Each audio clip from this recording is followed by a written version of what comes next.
깊이가 다른 경제 컨텐츠 3프로TV 오늘 아침 라이브 정영진 이주호입니다. 네, 오늘은 6월 30일 6월 마지막 날 월요일이고요.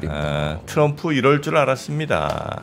네, 또 말이 많아요? 또 트럼프 관세 나라들마다 이제 서한 보낸다고 또 협박 시작입니다.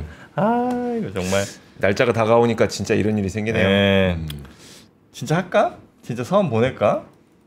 그거를 이제 저희가 뉴스 시간 그리고 또 인터뷰 등등 다양하게 한번 저희가 알아보도록 하고요. 오늘 권순우 팀장 그리고 박병창 이사 시간 이후에 또 국제 정세가 또 이게 그냥 안정이 아니네요, 그죠? 그렇죠. 네, 다시 이스라엘과 이란도 또 불안해졌고요. 이제 쉽지 않은 상황, 어떻게 우리의 투자 결정들 이루어져야 될지 뭐 이런 것들도 한번 살펴보도록 하겠습니다. 자, 권순우 팀장부터 모셔서 먼저 뉴스들 한번 정리해 볼까요? 네, 어서 오십시오. 어서 오세요. 예, 안녕하세요. 3프로TV 권순우 취재팀장입니다. 네, 반갑습니다. 반갑습니다. 네. 뉴욕 증시는 사상 최고치 경신을 했네요. 금요일 마무리. 네, 다우존스는 1% 올랐고요. 나스닥은 0.52%, S&P 500도 0.52% 상승했습니다. 우리나라 코스피도 사상 최고치 또 경신을 했으면 좋겠습니다. 일단 무역 협상에 대한 기대감이 좀 생기고 있습니다. 트럼프 대통령 얘기는 첫 번째 뉴스로 좀 전해드릴 예정이고요. 트럼프 대통령은 바로 서한을 보낸다고 했는데 스캇 베센트 장관은 한 9월 1일 정도까지 무역 협상을 마무리할 수 있을 것 같다. 중요한 교역국 18곳 중 10곳 이상의 국가와 합의에 근접했다라고 좀 이야기를 했습니다. 중요한 교역국이라는 게 뭐 상호관세를 매기겠다고 한 거는 뭐 거의 모든 나라에다 매기겠다고 했는데 유의미하게 좀 무역이 이루어지는 국가들이 좀 있어요. 그래서 거기를 기준으로 해서 그 근처에 있거나 비슷한 성격에 있는 기업들은 관세를 좀 묶어서 매기기로 했었거든요. 그래가지고 지금 이 협상이 주요하게 이루어지는 국가들에 대한 이야기를 했고요. 이게 뭐 캐나다하고 진행 중인 모든 무역 협상을 즉각 중단하겠다라고 좀 얘기를 한 적이 좀 있었습니다. 그게 캐나다가 미국 기술 기업에 대해서 디지털 서비스 세금을 매기기로 했습니다. 뭐 우리가 물건은 니네한테 많이 팔지만 니네 구글이니 뭐 이런 애들 엄청 우리한테 돈 벌어가지 않냐. 그런 부분에 대해서 서비스 세금을 부과한다라고 발표를 하면서 이제 무역 협상이 좀 중단이 좀 됐었습니다. 그래서 뭐 이런 얘기들이 좀 나오면서 좀 이렇게 안 좋은 시그널로도 보이긴 했는데 뭐 금방 또 반등을 하는 모양새를 좀 보이고 있습니다. PCE 지표가 나왔는데요. 뭐 예상보다는 이제 전월 대비해서 0.2% 상승을 했는데 이게 4월 달에는 0.1% 올랐었습니다. 근데 0.2%가 올랐으니까 좀 예상보다는 조금 물가가 올라오는 모양새를 보이고는 있습니다. 근데 그렇다고 해서 뭐 금리에 영향을 미칠 정도로 좀 크게 오른 건 아니어서 뭐 그냥 이런 지표가 나왔구나라는 거 정도만 체크하고 넘어가시면 될 것 같습니다. 첫 번째 뉴스는 이제 트럼프 대통령 관련한 뉴스가 또 주말 되면 엄청 쌓여요. 며칠만 안 해도 엄청 쌓입니다. 트럼프 대통령은 일단 이제 모든 국가에다가 서한을 보낼 거다. 라고 좀 얘기를 했습니다. 그게 무역 협상 대상 200개국과 모두 협상을 할 수는 없다. 이제 앞으로 보낼 관세 관련 서한이 무역 협상의 끝이라고 강조를 했습니다. 일본에 대해서도 서한을 보낼 수 있다. 일본은 자동차를 많이 수출을 하고 있는데 미국 거는 잘 안 산다. 뭐 그런 적자를 가지고 있고 뭐 일본도 그걸 이해를 하고 있다라고 좀 얘기를 하면서 우리는 석유가 있다라고 또 얘기를 했습니다. 그 얘기는 니네가 우리 차를 안 살 거면은 석유라도 사라라는 메시지를 보내고 있습니다. 그러면서 이제 서한을 보낼 거고 25%, 35%, 50% 또는 10%의 관세를 부과할 것이라고 말하는 메시지일 것이다라고 좀 얘기를 했습니다. 그래서 최대한 50% 정도 관세를 부과할 수 있고 협상이 잘 되면은 일부 국가에는 10%의 기본 관세만 부과할 것이다라고 좀 얘기를 했습니다. 그러니까 10% 같은 경우는 영국이 거기에 해당이 될 겁니다. 이전에 저도 무역 수지들을 좀 조사를 해본 적이 있었는데 영국 같은 경우는 한 12년 정도를 계산을 해보면은 뭐 7년은 흑자, 뭐 5년은 적자, 뭐 이 정도가 좀 네. 나오고 있습니다. 그렇기 때문에 이제 그런 국가들은 뭐 한 10% 정도 관세가 부과가 되는 거고요. 그리고 의약품 관련한 얘기들이 좀 나올 때는 이제 아일랜드라든지 네. 이런 국가들이 주로 타겟이 됩니다. 그래서 우리나라는 어떤 상황이냐라고 본다면 우리나라는 자동차를 수출을 좀 많이 하기 때문에 네. 자동차 쪽에서 어떻게 좀 협상을 할 수 있는가라는 부분들을 좀 눈여겨 보실 필요가 있습니다. 네. 그리고 이제 틱톡 관련한 얘기를 좀 했었는데 틱톡을 살 수 있는 그 사람들이 있다. 근데 뭐 누구라고 얘기는 안 했는데 매우 부유한 사람들이 좀 있다 그래가지고 네. 틱톡을 사는 거를 그 중국 정부하고 협상을 하고 있는 것 같아요. 그러니까 중국 정부의 승인이 필요할 것 같은데 시진핑 주석이 그렇게 할 것 같다. 네. 2주 후에 얘기를 해주겠다. 그러니까 중국하고 이슈야. 네. 그러니까 그러네요. 그러니까 중국하고 협상 내용 중에 틱톡이 좀 들어간 게 아닌가 싶습니다. 그리고 요즘 BBC에서 보도를 한 내용이 있는데 요즘에 그 트럼프 연락 잘 나간다 네. 이런 얘기입니다. BBC에서? 예. 무지 잘 나간다라는 얘기인데 네. 얘기를 들어보니까 트럼프 대통령 요즘에 진짜 잘 나가긴 잘 나갑니다. 어딜 나가요? 방송도 많이 나가고. 일단은 그 여기에 성과로 좀 얘기가 나온 게 이란 이스라엘 휴전 합의. 이거는 정말 벼랑 끝까지 갔었죠. 벙커버스터만 날리면서 네. 정말 3차 대전 나는 거 아니야라는 절체절명의 상황까지 끌고 갔지만 어쨌든 지금 휴전 합의가 지금 진행이 좀 되고 있잖아요. 네. 그래서 이걸로 한번 그 노벨 평화상. 한번 승기를 잡았고 또 하나는 나토 네. GDP의 5%까지 국방비를 증액하겠다라고 얘기를 해가지고 이거 이제 트럼프 대통령이 계속적으로 요구했던 거잖아요. 네. 그리고 이 부분이 나토에서 받아들여졌다라는 것도 트럼프 대통령의 어떤 승리 중에 하나입니다. 그리고 이제 마르크 리터 나토 사무총장이 이제 트럼프 대통령에게 좀 계속적으로 아부를 떨고 있는데 네. 이제 아부지라고 부르고 있습니다. 그냥 엄격한 아부지고 트버지라고 불러야 되나요? 그러니까 우리가 GDP 5% 올릴 건데 GDP 5%까지 방위비를 올릴 건데 국방비를 그래놓고서도 엄격한 아버지라고 그러면서 아부의 수위를 좀 높이고 있고 그러다 보니까 백악관에서도 이것도 짤만 들어가지고 계속적으로 연이어 올리고 있는 그런 상황입니다. 네. 또 하나는 이제 출생 시민권. 그러니까 미국에서 태어나면 미국 시민이다라고 하는 부분들에 대해서 연방 대법원이 개별 판사가 재판을 했다고 하더라도 모든 곳에 적용되는 것은 아니다. 그러니까 판결이 하나 나면은 이제 모든 곳에 적용되는 것은 아니다라는 네. 것을 연방대법원에서 인정을 한 건데요. 그래서 그 하급심에서 판결을 하게 되면은 대법원 판결에 따라 그 영향력이 소송 당사자인 원고에게만 적용이 되게 됐습니다. 근데 이거는 짧게 좀 소개를 드리면은 네. 트럼프 대통령이 그러니까 주장하는 그러니까 왜 미국에서 태어난 사람에게 그 시민권을 부여하지 않는가라는 얘기가 제가 그 트럼프 대통령 초기에 나왔던 그 책을 한번 읽어보니까 이 출생 시민권 관련한 그 법이 네. 예전에 노예 해방 때 만들어진 법이랍니다. 네. 그러니까 노예 해방을 이렇게 하게 되면은 그 노예가 해방이 됐으면 그 노예에게 시민권을 부여를 할 때 네. 어느 국가 시민권을 부여할 것이냐 라는 거예요. 그 노예는 시민권이 없었잖아요. 다른 국가에서 어떻게 보면 억지로 이제 끌려들어 미국에 온 거니까. 예, 예. 그러면 그 사람에게 어떤 시민권을 줘야 되냐? 예, 네, 예. 네. 그러니까 미국에 있는 사람에게는 미국 시민권을 줘라. 그리고 좀 그 노예가 아이를 낳으면 그 아이는 어디 국가의 국적을 받게 되는 것이냐라고 했을 때 노예 해방을 할 때 어떤 통합의 의미에서 네. 미국에서 지금 살고 있고 미국에서 아이를 낳으면은 거기에 미국인을 이제 하는 것이다. 네. 라는 게 그 법의 취지라고 트럼프 대통령이 설명을 하더라고요. 그러면서 그게 외국에서 와가지고 애만 낳고 가면은 그냥 미국 시민권 부여하도록 만들어진 법이 아니지 않냐라는 네. 게 트럼프 대통령의 주장입니다. 네. 그리고 그 하나의 크고 아름다운 법안, 이게 감세안이잖아요. 네. 이게 지금 상원의 그 절차 중에 얘를 표결을 올릴 것이냐라는 절차가 있습니다.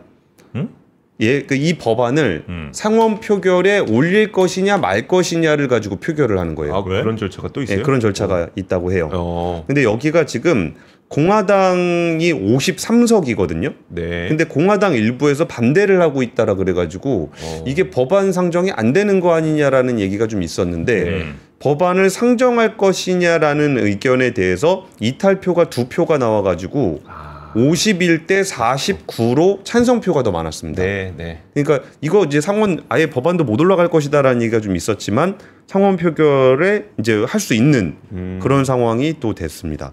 그러니까 트럼프 대통령은 지금 뭐 하고 싶은 거 다 하고 있습니다. 네. 네. 아니 근데 그 뭐죠? 제가 이란 이스라엘 얘기를 잠깐 한 게 IAEA인가 거기서 이란의 핵시설 뭐 파괴는 됐지만 핵 이거 무기 만들 수 있는 능력 여전히 갖고 있다. 뭐 이런 뉴스도 있고 또 이스라엘이 이란의 그 교도소인가 어디 이렇게 폭격해 70명이가 죽었잖아요.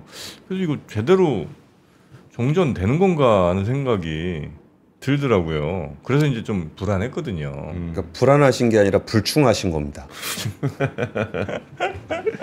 아 그래요? 믿으면 되나? 트럼프 아버지를? 근데 이것이 그냥 지난주의 이야기예요. 네. 그러니까 이게 또 다음에 되면 또 어떻게 될지는 모르는데 네. 그 지난주에 있었던 이런 내용들을 가지고 BBC가 정리를 한 거고 네. 그러니까 이게 사실 이제 너무 하루하루 뉴스가 좀 달라지기 때문에 이거를 어떻게 봐야 될 것인가는 이제 그때그때 좀 다를 수도 있을 것 같기는 해요. 이게 IAEA에서 그 얘기 나온 부분들도 트럼프 대통령도 그 부분에 대해서 이제 이란에서도 한번 얘기를 했었잖아요. 이렇게 우리는 핵시설 뭐 파괴되지 않았다라고 네. 얘기했다가 트럼프 대통령이 야 너는 파괴된 거야. 네. 그러니까 나 파괴됐나? 라고 얘기하면서 좀 협상으로 좀 갔었던 부분이잖아요. 네. 그래서 그런 흐름 안에 있다라는 것 정도로 해석하시면 되지 않을까 싶습니다. 그럴까요? 예. 알겠습니다. 자 그리고 두 번째 뉴스. 와 이것도 이제 주말 사이에 정말 난리더라고요. 그러니까 뜨거웠습니다. 네. 금요일날 점심 때 이거 보고서 와 이거 와 와 진짜. 이거 세네. 그러니까 6억 이상은 저 대출 안 해준다는 거지 아예. 아예 안 네. 해준다는 겁니다. 예. 그것도 뭐 2달 뒤, 3달 뒤 아니고 그냥 바로 내일부터 이미 시작됐잖아, 그죠? 28일부터 네. 금요일 날 지난 28일부터니까. 토요일인가부터 하여튼 시작됐을 네. 거야 아마. 예. 그러니까 27일 날 발표해가지고 28일 날 시행한 건데 그럼 28일이 토요일이니까 어. 네. 그냥 뭐 시행이 됐다라고 그러니까 보시면 될 것 어떤 같습니다. 특히 이제 부동산 정책은 이렇게 하는 건 맞는 것 같아요. 그러니까 뭐 이게 잘한 정책인지 못한 정책인지 모르겠는데 네네. 발표하고 다음 날. 음. 뭐 준비할 시간 주면 그 사이에 엄청 막 거래가 늘어나죠. 예, 하잖아요. 차라리 이게 나은 것 같아. 그러니까 이게 그 금리가 금융 관련한 정책들은 좀 이런 성격들이 좀 있습니다. 아, 이게 그래요? 그 전에 이렇게 몰려가니까. 근데 그 몰려가면은 그것도 나름의 또 금융 불안정성을 또 일으킬 수가 있거든요. 네. 그러니까 예. 그래가지고 이제 좀 즉각적으로 얘기를 했는데 일단은 그러면 그 내용부터 한번 설명을 네네. 드릴게요. 그러니까 내용이 한 3가지 정도로 보시면 될 것 같은데 가계대출의 총량 관리를 강화한다. 그래가지고 금융권에 가계대출 총량 목표가 있습니다. 네. 그 올해 우리는 어느 정도를 할 거예요. 라고 해서 대출 목표를 이제 금융감독원에다 제출을 하게 되는데 네. 금년 하반기부터는 당초 계획 대비 50% 수준으로 감축한다. 근데 보통 연초에 좀 더 많이 이렇게 연말에 못 받으신 분들이 연초에 좀 몰리죠. 몰리죠. 네. 예, 그러면은 50%라고 하면 사실상 상반기 거 거의 다 썼다고 봐도 되는 겁니까? 그러니까 하반기부터 당초 계획 목표니까 그러니까 하반기에도 그 하반기부터. 목표 잡아놓은 거 있는데 어쨌든 예. 절반으로 낮춘다는 거라 그러면은 이제 은행에서도 영업을 굉장히 줄이게 되는 거고 그리고 이거 되게 불편한 진실 중에 하나인데 은행이 대출을 많이 해줘가지고 대출이 많이 나가는 게 아니고요. 정부가 대출을 많이 해주고 있습니다. 근데 그 부분들을 우리가 얘기를 잘 안 했던 이유가 그 정부가 대출을 많이 해주는 것에는 명분이 있어요. 네. 그러니까 뭐 1주택자라든지 청년이라든지 이렇게 뭔가 이렇게 이런 겁니다. 디딤돌 대출, 버팀목 대출, 보금자리론 그래서 일정한 기준을 잡아서 정책에서 이제 그 부분들을 보증해주는 대출들이 있는데 네. 이 대출 규모가 상당히 큽니다. 근데 그거를 아무래도 좀 명분이 있으니까 이런 거를 막으면은 뭐 서민들 대출 못 받는다 이런 비판이 나와서 네. 이런 부분들을 잘 못 줄이고 있었는데 같이 보시면은 정책 대출은 연간 공급 계획 대비해서 25% 감축한다. 이것도 사실 보여주세요. 굉장히 중요한 보여주세요. 포인트입니다. 네. 이게 정책 대출이 감축이 되면은 의외로 이른바 우리가 사회적으로는 서민을 위한 정책이라고 얘기하는 그런 부분들에 대한 대출이거든요. 네. 근데 이것도 생각보다 규모가 커요. 근데 이것에 대한 감축이 있었고요. 또 하나는 이제 은행별로 자율 관리하던 것을 전 금융권으로 확대 시행한다. 이거는 사실 그 정부 규정으로 했던 건 아니고 은행들한테 자율적으로 실행해라이 라고 했던 네. 내용들이 좀 있습니다. 예를 들면은 규제 지역 내에서 2주택 이상 보유자가 추가 주택을 구입하거나 1주택자가 기존 주택을 처분하지 않고 추가 주택을 구입하는 경우 주담대를 LTV를 0%로 한다. 네. 그러니까 대출 안 해준다는 얘기거든요. 네. 그리고 1주택자가 기존 주택을 처분하는 거는 기한이 있었어요. 네. 원래 기한이 있었는데 이거를 6개월 이내로 줄였습니다. 근데 우리가 부동산 거래 해보시면 알겠지만 이게 사는데 파는데 기한이 상당히 걸립니다. 네. 이게 살 때도 이게 오늘 계약해가지고 내일 사고 뭐 이러지 않잖아요. 네. 몇 달 있다 이거 또 맞춰야 되니까 또 네. 세입자 내보내고 뭐 이런 거 맞춰야 되니까 그런데 이거를 이제 6개월 이내로 한다라는 거는 정말 실수요자들이 해당이 될 겁니다. 그리고 이제 세 번째가 그 한도 제한인데요. 이게 제일 회자가 많이 됐었죠. 최대 한도를 6억 원으로 제한한다. 네. 6억 원. 그리고 LTV 규제 강화. 그래서 수도권 규제 지역 내 생애 최초 주택 구입 목적 주담대의 LTV를 뭐 80에서 70%로 강화한다. 뭐 이런 내용들이 좀 들어가 있습니다. 그러면 6억 원으로 이제 대출을 제한을 하게 되면은 어느 정도가 영향을 받는가? 라는 부분들에 대해서 집계를 해보니까 부동산 R114에서 조사를 해보니까 전체 서울 전체 25개구 가운데 18개구의 대출액이 종전보다 줄어들게 될 것이다 라고 분석을 했습니다. 네. 네. 그리고 서울의 아파트의 74%가 영향을 받는다 라고 좀 얘기를 하고 있습니다. 이게 왜 그렇게 되냐면은 뭐 그냥 그러니까 그렇게 어려운 계산은 아니에요. 단순 계산이 어떤 거냐면 그 서울시 아파트의 평균 시세가 14억 6천만 원입니다. 네. 근데 이거를 LTV 70%로 계산을 하게 되면 10억 2천만 원까지 대출이 가능합니다. 네. LTV 기준으로. 네. 근데 물론 여기에 DSR 해야죠. DSR을 네. 또 반영을 하긴 해야 되는데 어쨌든 그 고소득자 같은 경우는 최대 10억 2천만 원까지 대출이 가능한데 앞으로는 6억 원까지밖에 대출을 못 받으니까 평균 대출이 한 4억 2천만 원 정도가 줄어들게 되는 겁니다. 네. 그리고 평균적인 아파트 시세가 14억 6천만 원이기 때문에 자기 현금이 8억 6천만 원이 있어야 여기에 6억 원 대출을 더해서 아파트를 살 수 있다. 네. 라고 좀 얘기를 하는 거고요. 그 서초구나 강남구 같은 경우는 LTV 50%를 적용받는 지역이기 때문에 그 전까지는 15억 원 이상 대출이 가능했습니다. 네. 물론 LTV 기준입니다. 네. 뭐 DSR 기준은 아니고요. 네. 근데 앞으로 6억까지만 대출이 가능해지기 때문에 한 25억 정도는 자기 돈이 있어야 살 수 있다. 네. 라고 좀 얘기를 하고 있습니다.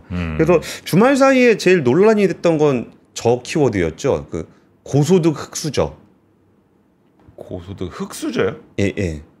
그러니까 물려받은 건 없는데 아. 소득은 많은 사람들의 그렇죠. 대출을 막았다 그래가지고 그런 사람까지 배려를 해야 되냐. 네. 요게 하나 있었고 또 하나는 저도 금요일 날 부동산 쪽 분들도 좀 만났었는데 그분 얘기가 그 강남에 요즘에 이제 원베일리 같은 거 사는 사람들 보니까 현금 부자들 되게 많더라고요. 네. 젊은 사람들은 코인 쪽에 좀 많이 받고 그래서 거기에는 특별한 영향이 없지 않겠느냐라는 얘기가 좀 있었습니다. 근데 뭐 그 한 30억 40억 짜리 아파트 살 때 네. 뭐 6억 원 대출 받냐 안 받냐가 어마어마하게 영향을 미칠 것 같지는 않은데 거기 사시는 분들은요. 네, 근데 사실 거기는 우리가 그렇게까지 신경 쓸 필요가 있나라는 생각이 좀 들긴 합니다. 네. 뭐 거기는 이제 그들만의 리그니까 그러니까, 네. 그거는 별로 신경 쓸 필요는 좀 없지 않을까 싶습니다. 네. 네.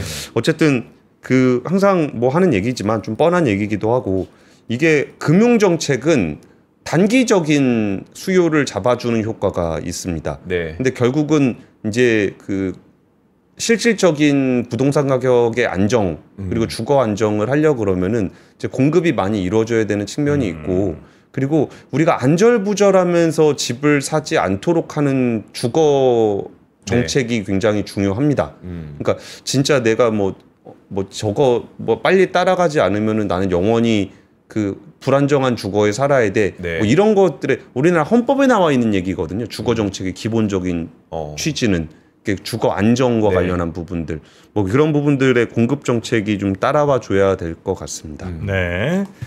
자, 여튼 기습적으로 발표한 부동산 정책, 그 대출 규제 때문에 이제 시장이 많이 좀 혼란스럽다고는 하던데, 여튼 뭐 이것도 뭐 곧 또 안정을 찾아가겠죠. 자, 과연 이게 부동산 가격에 또 어떤 영향을 줄지는 뭐 조금 더 시간이 지나봐야 알 것 같습니다. 자, 세 번째 뉴스도 한번 가볼까요? 세 번째 뉴스는 꽤 오래 걸렸습니다. 기획재정부 장관, 산업부 장관 이쪽 인사가 좀 났습니다. 내정이 좀 됐는데요. 네. 그 구윤철 기획재정부 장관 후보자가 내정이 됐습니다. 그 구윤철 장관 이게 왼쪽 위에 구윤철 장관인데요. 이전에 기재부 차관하셨던 분이고 국무조정실장 하시고 뭐 이랬던 분인데 네. 이분이 예산실장하고 2차관을 했던 재정예산 전문가입니다. 근데 이 예산 관련한 부분이 이번에 그 민주당 정부에서는 굉장히 중요하게 다루고 있습니다. 왜냐하면 예산을 어떻게 배정하고 실행할 것이냐를 가지고 이전에 그 기획재정부하고 민주당하고 갈등을 많이 빚었었거든요. 네. 그러니까 기획재정부 장관이 좀 예산을 제대로 컨트롤할 수 있는 사람이 필요하다라는 얘기들이 좀 그쪽에서 좀 들렸었는데 이번에 그 이분이 재정예산 쪽 분인데 그 기획재정부 장관이 내정이 됐습니다. 네. 그리고 이제 국무조정실장을 좀 했었는데 국무조정실장이라는 거는 각 부분에 이제 각 부처별로 네. 이렇게 잘 합의가 안 되는 부분들을 좀 조정하는 게 국무조정실장입니다. 실장이긴 한데 장관급 네. 자리거든요. 그래서 국무조정실장을 맡아서 그 이제 그 정책 조율에 좀 일가견이 있다라고 좀 평가를 받는 분이고요. 또 이분이 또 특이한 것 중에 하나가 그 이분이 AI 관련한 책을 냈습니다. 네. 그래서 AI를 그 행정 전반에 활용함으로써 경제 성장률을 뭐 높이겠다. 라는 계획들을 좀 가지고 있는 그런 분이라 이번에 그 AI 관련한 인사들이 정부에 많이 들어왔습니다. 네. 그 뭐 과기부 장관 같은 경우도 LG AI 연구원장을 지냈던 백영훈 장관 후보자가 내정이 됐고 그리고 이제 그 AI 수석도 그 네이버 클라우드의 하정우 수석이 네. 네, 네. 지금 활동을 좀 하고 있죠. 그리고 산업부 장관이 좀 특이한데 산업부 장관의 김정관 그 두산 에너빌리티 사장이 내정이 됐습니다. 이슈더라고요. 예, 이분도 사실은 기재부 관료 출신입니다. 예. 이 이야기도 표 보면서 사진 좀 보면서 얘기할 수 있을까요? 요 분입니다. 네네. 요 분. 네. 기재부 장관 내정자, 산업부 장관 내정자, 네. 김정관 내정자인데 기재부 출신인데요. 이분이 그 저기 뭐 한국은행도 한번 갔다가 밑에 줄 가운데 분. 예, 네. 요 네. 이게 커서가 잘 안 보이는군요. 네네네. 네, 요 분입니다. 그래서 이분은 한국은행 갔다 와서 기재부에서 장관 정책보좌실장 하다가 두산 조직에 가서 연구원 부사장 하다가 그래도 꽤 잘했다라고 평가를 받고 있습니다. 민간에서. 그래가지고 이게 민간에서 뭐 보통 관료들이 가면은 대관 업무 같은 거 하거나 뭐 이러는데 이분은 이제 마케팅 사장 을 좀 했었습니다. 네. 그러면서 가스터빈이라든지 SMR이라든지 뭐 이런 것들을 주로 하면서 좀 기업에서 경영 실력을 인정받았다라는 평가가 좀 나오고 있습니다. 근데 지금 다들 그 여러 산업군 중에 이번 정권에서 제일 긴장하고 있는 산업군 중에 하나가 원전 쪽이거든요. 네. 혹시라도 이제 예전에 그 탈원전에 대한 기억이 좀 있잖아요. 네. 근데 원전 업계 사장님이 그 산업부 장관에 내정이 되면서 이 부분에서 그러면은 탈원전을 하지는 않을 건가 보다라는 네. 시그널로 좀 받아들여지고 있습니다. 근데 좀 저는 좀 특이하게 봤던 게 환경부 장관 이제 아무래도 여기가 이제 기후 무슨 부로 기후에너지 부로 바뀔 거예요. 환경부가. 네. 네. 근데 여기에 김성환 의원이 환경부 장관이 됐는데 네. 이 부분은 그 태양광을 비롯한 재생에너지 쪽을 많이 확대하려는 계획을 가지고 있는 분입니다. 네. 근데 산업부 장관의 원전 회사 사장님이 가시고 네. 그리고 이제 그 재생에너지 쪽을 많이 확대하려는 사람을 기후에너지부 장관으로 일켜서 저는 이거 굉장히 좋게 보는데 네. 사실 이게 정치적으로 싸울 문제가 아니거든요. 그렇죠. 네. 네. 우리는 지금 에너지 전력 생산을 계속적으로 늘려야 되는 국가이기 때문에 네. 그 제일 1순위로 해야 되는 거는 탄소를 줄이는 거지 원전을 할 것이냐 재생에너지를 할 거냐를 가지고 싸울 일은 아닙니다. 네. 네. 근데 네. 이 양쪽의 인사를 한 명씩 임명을 한 부분도 굉장히 좀 흥미로운 인사다. 그러네요. 그런 생각이 좀 들었고요. 원전을 아마 그 이재명 대통령도 그 얘기는 후보 시절부터 했던 것 같아요. 원전 줄이자는 생각은 없고, 그러니까 원전이 필요한 부분이 당연히 있을 테니까 그죠. 원전으로 좀 뭐 기본 전력을 좀 깔고 네. 그다음에 나머지 이제 석탄화력 뭐 이런 것 쪽을 이제 많이 줄이고 대신 신재생, 그러니까 원전과 신재생을 좀 강력하게 좀 추진하는 것 같더라고요. 예, 예. 그래서 이렇게 배치한 게 뭐 정책에는 잘 맞는 방향과는 맞는 것 같다. 예, 예. 생각이 좀 들고요. 예, 그리고 여기 그냥 뭐 간단하게 프로필만 소개드리면 여기 법무부 장관에는 정성호 의원이 내정이 됐는데요. 네. 이분은 이제 그 이재명 대통령과 굉장히 오랜 직위입니다. 네. 그래갖고 37년 뭐 예, 그럴까요? 3프로 미디어 페이지에 가서 보시면은 이분이 뭐 30년 지기가 바라본 이재명 후보 뭐 이런 걸로 이제 기사 쓴 적이 한 번 있었거든요. 네. 그리고 이제 그 전에 김문수 후보에 대한 부분도 다른 분이 또 쓴 적이 있었는데 한번 보시면은 어떤 분인지 좀 아실 수 있을 것 같고요. 여기 행안부 장관에는 윤호중 의원이 내정이 됐습니다. 그래서 이분들은 이제 국회의원들을 내각에 투입을 시킴으로써 이제 네. 국정장악력을 좀 높이기 위한 그런 걸로 해석을 좀 하고 있고요. 이분은 얼굴이 많이 익숙하시죠. 복지부 장관에는 정은경 네네네. 그 전에 뭐였죠? 질병관리청장. 네, 그분이 네. 좀 내정이 됐습니다. 근데 이제 이분은 논란이 좀 있죠. 원래 이제 전에도 요 장관 얘기가 한 2주 전 뭐 이렇게 좀 있다가 네. 그 남편이 아마 그 코로나 주식 소외주 뭐 이걸 이제 해갖고 차익을 꽤 많이 당시에 그러니까 이제 뭐 그 아내는 뭐 코로나 뭐 마스크 열심히 써라 하고 남편은 이제 그 뭐 마스크 회사 주식 사고 뭐 이런 게 아마 좀 전에 있었어 갖고 네. 그 논란이 좀 일면서 후보군에서 잠깐 제외가 되는가 싶더니 다시 이제 보건복지부 장관으로 아마 임명이 된 것 같은데 요건 그래서 아마 청문회 과정 중에 아마 해명을 좀 해야 될 걸로 이렇게 좀 보이곤 있습니다. 네. 뭐 그런 인선들이 좀 있었다. 네. 예. 자, 그러면 뉴스는 이 정도로 네. 저희가 마무리하도록 하고 저희 하여튼 취재팀장 보내드리고. 네. 그럴까요? 네. 네. 하여튼 오늘 고생 많으셨고 들어가십시오. 네, 내일 뵙겠습니다. 네, 내일 감사합니다. 뵙겠습니다. 네. 자, 하여튼 우리 권 팀장님도 열심히 뛰어다녀야 되고 네. 또 우리 새로 뭐 임명된 뭐 강요들도 정말 발에 땀이 나도록 뛰어야 됩니다. 그러니까요. 예, 그거는 해야 돼요. 그러다 보니까 이렇게 막 발도 아프고 저도 많이 뛰어다닙니다. 네. 네, 발도 아프고 그래서 어떻게 해야 되나 고민을 하던 찰나에 마침 왔습니다. 일단은 여러분이 뭐 충분히 운동화가 있으시고 네. 또 다른 뭐 신는 여러 신발들을 좀 더 편하게 신기 위해서는 요 밸런스 온 베타젤 깔창입니다. 깔창. 네. 예, 그래서 요거는 뭐 보시면 아시겠습니다만 그냥 깔창은 아니고 요 아치라고 그러죠. 네. 이 안쪽이 이렇게 오목하게 들어와 있는. 그래서 평발 가까운 분들이 요즘 많아요. 네.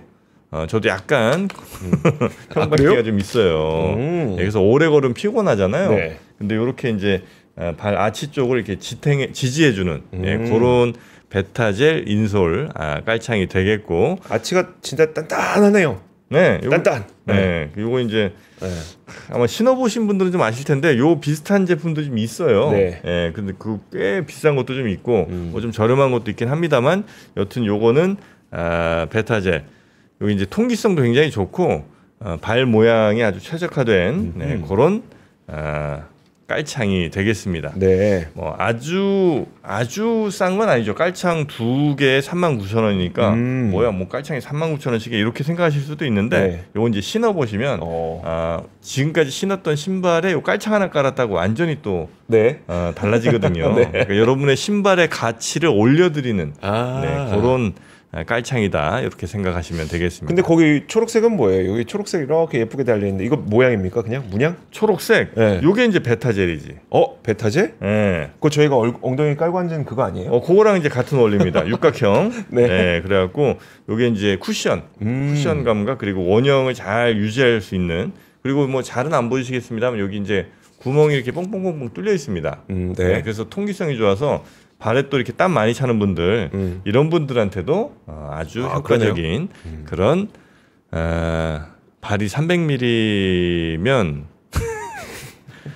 이렇게 어려운 문제를 나한테 좀 300mm는 저희 준비는 안 됐는데 라지면 되지 않을까? 이게 보니까 사이즈가 네. S, 스몰, 미디엄, 라지가 라지 있죠. 이렇게 나오는데 라지면 되지 않을까요? 안 되려나? 그거 라지를 그치. 아 그리고 요게 요 접착을 잘 할 수 있는 요 스펀지 같은 거 하나 드리거든요. 예, 요걸로 이제 딱 접착을 하시면 아마 발에 신발에서 미끄러지지 않을 거고 그다음에 네. 요게 이제 아치를 더 강력하게 지지해주는 네, 그런 스펀지니까 요것도 이제 같이 착용하시면 될 것 같습니다. 300mm는 답이 없네. 네, 자 그렇게 깔창으로 이 여러분의 깔창을 한번 넣어볼까요? 그러면 넣어보실래요? 한번 넣어볼게요. 네. 자, 이 깔창을 운동화에다 한번 넣어보겠습니다. 넣은 신발 뭐죠 그거? 이게 이게 또 중요하죠. 뉴밸런스. 뉴발란스 네. 운동화. 뉴발란스는 뭐 워낙 유명하니까. 깔창 넣어보셨어요 혹시? 이 깔창 넣어본 기억이 없으시죠? 저는 정프로님은 키가 크셔서 깔창 네. 저도 좀 깔창 넣어본 기억은 없는데 네. 깔창을 넣을 때 이거 막 구겨지고 막 이래요. 그러니까 잘 안 맞으면 이거 쏙 들어가는데요? 여기 이제 네. 아마 스몰 사이즈인가 미디엄 사이즈? 네, 스몰 사이즈. 스몰 사이즈 넣었는데 네. 쏙 들어가요. 어우 구기만 없이. 사이즈가 맞으니까 그렇겠지. 아니 근데 그냥 이거 제가 맞춰서 넣은 거 아니잖아요. 아 그래요? 네. 여튼 요 뉴발란스 요거는 99,000원에 저희가 갖고 왔습니다. 세 가지 모델이 있고요. 요건 290까지 사이즈가 있습니다. 네. 300은 여기도 없네. 300은 어떻게? 예. 요거는 그냥 다 신제품들이니까요. 뭐 네. 무슨 뭐라 그러죠? 그 리퍼 제품 이런 거 아니고 네. 예, 반품 당연히 이제 저기 주문했다가 하면 반품 되죠. 왜 안 되겠습니까? 네, 요거는 하여튼 깔창과 요 뉴발란스 신발 아무튼 저희 링크 들어가시면 세 종류 모델 뭐 자세한 설명이 있으니까 네. 그렇게 한번 보시면 좋겠습니다. 뉴발이야 뭐 별로 설명이 필요 없는 그렇죠. 뭐 이런 이제 디자인들이 있다는 거 보시면 되겠습니다. 그러니까 뉴발란스와 발란스 원이니까 뉴발란스 원. 요건데 저 진짜 미끄러짐 없이 달릴 때 좋겠다 이거. 네. 예. 요즘 러닝도 많이 또 하시니까 그런 거에도 뉴발란스 딱 신고 요즘 또 패션 아이템으로 뉴발이 워낙 그러니까 예뻐요. 나이키나 아디다스 말고 뉴발 많이 신더라고요. 뉴발 많이 신죠. 예, 젊은 분들이 그런 것도 한번 참고해 보시면 좋겠습니다. 네. 자 링크 타고 들어가시고요. 300ml 없습니다. 300ml 없다고 몇 번을 얘기를 해. 자꾸 300이래. 진짜 300인가?